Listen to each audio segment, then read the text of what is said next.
I have absolutely no fear for the future. I have no fear of financial lack, and the Lord really did that for me when I was 18 years old. It was 2015, and I had just graduated high school, and I was engaged to my high school sweetheart.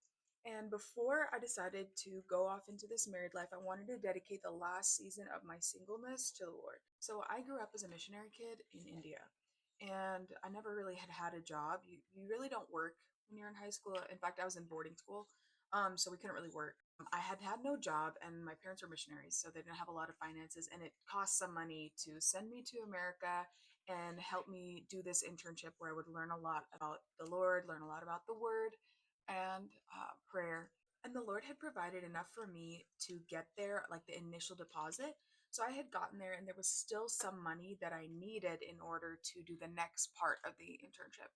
So one Sunday, I was at church, and the pastor was praying for people who are in financial need and who need prayer. And so I thought, okay, I'm going to go up to the front and I'm just going to get some prayer.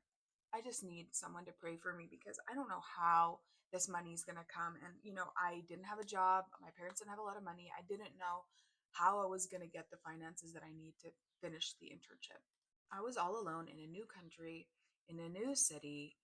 I didn't have a car, I didn't have a job, and I didn't know how I was going to finish this internship. And I was really terrified about the future. So I go up to the front and I'm like, hey, I could really use some prayer for financial provision. And so this lady begins to pray for me. She's this very tall, like strong, tough lady. I had seen her before, but I'd never really had a conversation with her. And she begins to pray, Lord, I just pray that you would provide for her, show her that you care about the little things. Lord, I pray that you would give her something that she needs, something small, so that she knows that you're thinking about her. Maybe like a winter coat. And it was winter at the time. It was my one of my first American winters that I had faced.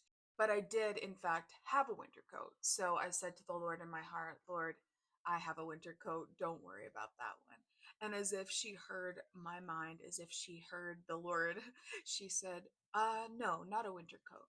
I pray that you would provide for her a winter hat and gloves. And I said to the Lord in my heart, I don't have a hat or glove, so sure, if you'd like to do that.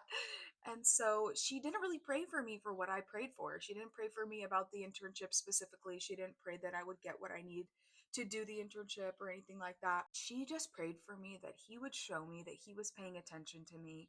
And through a small thing, I thought this is such an odd and specific prayer request to pray for someone. And I did find it a little weird that she didn't pray for specifically what I was asking for, which was financial provision for my internship. So at this point, the church service is over,